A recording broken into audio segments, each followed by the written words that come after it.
solat yang sudah kita kerjakan atas kapal terbang, atas kapal laut, dalam kapal selam, atas piring terbang, atas apa pun, atas drone ke apa ke, sudah cukup rukun dan syarat, tidak wajib qada.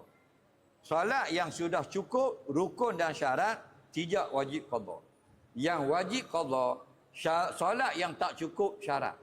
Contoh, kita jam, siapa di cakap tasik apa benda ni, atas Jambatan, atas Jambatan Bukit Kuang, lori balok netang atas jalan, berlanggar dengan basikal, acur lori balok, basikal semua lari, gayok sepeda je, lagi pedal je gayok, boleh kata kalau mu tunggu nak alih lori ni 2 jam lagi baru siap, kita tak mayang asar lagi, lagi nak ngundur dah alih, maka kita semayang dalam kereta, tidak ada wuduk, dia panggil hormat waktu. Maka kurang satu syarat. Mana? Wuduk tidak ada. Kerana syarat sah semayang suci daripada hadas. Namun kalau tak semayang, habis waktu tak salat.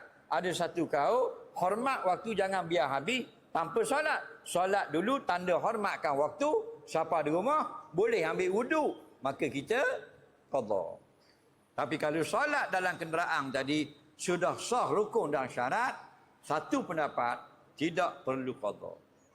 Adapun pendapat yang kedua, semayang atas kapal terbang itu tidak di atas bumi, dia kata kena ulang balik. Itu pandangan dia.